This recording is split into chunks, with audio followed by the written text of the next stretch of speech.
नीमच के town hall में शुक्रवार को भारतीय जनता पार्टी जिला नीमच द्वारा नारी शक्ति वंदन अधिनियम को लेकर एक प्रेस वार्ता आयोजित की गई। इसमें मुख्य वक्ता के रूप में मंदसौर जिला पंचायत अध्यक्ष श्रीमती दुर्गा पाटीदार मौजूद रहीं।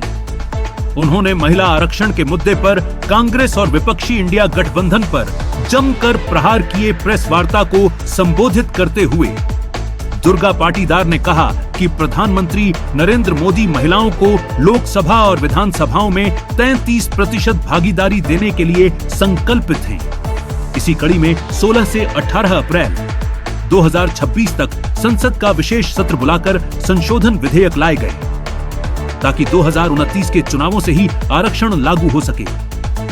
लेकिन कांग्रेस, टीएमसी, सपा और डीएमके जैसे दलों ने लोकसभा में इन विधेयकों का विरोध कर इन्हें पारित नहीं होने दिया। पाटीदार ने कहा कि लड़की हूं, लड़ सकती हूं का नारा देने वाली कांग्रेस की महिला नेता भी बिल गिरने पर खुशियां मना रही थीं। जो बेहद निराशाजनक हैं, विधायक दिलीप सिंह परिहार और अन्य पदाधिकारियों ने उज्ज्वला योजना, स्वच्छ भारत मिशन, लखपति दीदी और ड्रोन दीदी जैसी योजनाओं का जिक्र करते हुए कहा कि आज महिलाएं अंतरिक्ष से लेकर रक्षा क्षेत्र तक देश का नाम रोशन कर रही हैं। प्रेस वार्ता में नीमच विधायक दिलीप सिंह परिहार, प्रदेश कार्य समिति सदस्य अवंतिका जाट, महिला मोर्चा अध्यक्ष मीना जायसवाल, ममता कान्हा सोनी, ऋतु नागदा, जिला उपाध्यक्ष नीलेश पाटीदार, जिला मीडिया प्रभारी मनोज माहेश्वरी, सह मीडिया प्रभारी शुभम शर्मा, आईटी सेल के अमन दीवान, उमंग सुराह और निशांत अंब सहित जिले के पत्रकार मौजूद रहे। जी, नारी शक्ति वंदन अधिनियम के विरोध में विपक्ष ने जो कृतियां की हैं उसको उजागर करने के लिए आज ये प्रेस वार्ता यहाँ आयोजित की गई थी। जैसा कि आपको विदित है कि देश के यशस्वी प्रधानमंत्री आदरणीय श्री नरेंद्र जी मोदी के नेतृत्व में चलने वाली केंद्र सरकार ने संसद सत्र को बढ़ाया था और इसको 16, 17 और 18 अप्रैल तक बढ़ाया था, जिसमें उनका मेन उद्देश्य था कि महिला आरक्षण को लागू करना। और इस विधेयक के समर्थन में विपक्ष ने इसका विरोध किया और उन्होंने विपक्ष में अपना मत दिया, जो कहीं ना कहीं महिला विरोधी मानसिकता को दर्शाता है।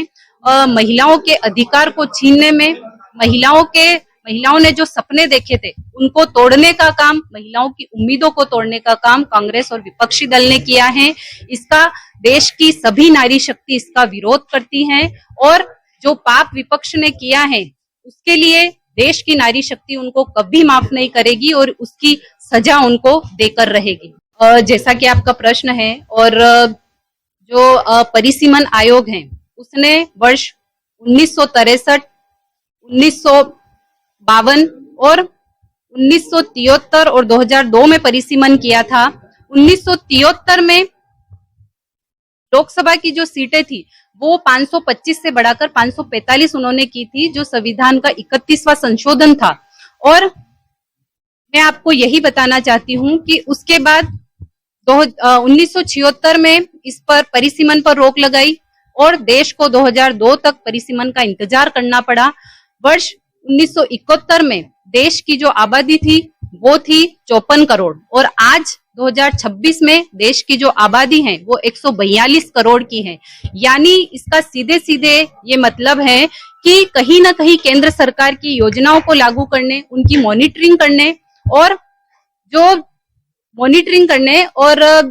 जो योजनाएं हैं उनको इम्प्लीमेंट करने और जनता से सीधे संवाद करने में कहीं ना कहीं केंद्र सरकार को चुनौतियों का सामना करना पड़ रहा है। इसलिए केंद्र सरकार ने यह निर्णय लिया कि लोकसभा सीटों में 56% यानी 850 सीटों को बढ़ाने का निर्णय हमारी सरकार ने लिया और कांग्रेस इसका विरोध कर रहा है, तो ये कहीं ना कहीं ठीक नहीं। ये तो एक अफवाह मात्र है, क्योंकि हमारी जो भारतीय जनता पार्टी की केंद्र सरकार है वो हमेशा महिलाओं के पक्ष में रही है, महिला पक्ष में उन्होंने काम किया है। हम बात करें वर्ष 2010 में जब मनमोहन जी की सरकार महिला आरक्षण विधेयक को लेकर आई थी, तो उस समय भी भारतीय जनता पार्टी की सरकार ने इसका समर्थन किया था। लेकिन कांग्रेस पार्टी के मन में ये डर था कि कहीं भारतीय जनता पार्टी इसका विरोध न कर दे और ये बिल राज्यसभा में पारित न हो, परंतु 2010 में भी इसका समर्थन करके भारतीय जनता पार्टी ने यह दिखा दिया था कि वह हमेशा महिलाओं के पक्ष में रही है।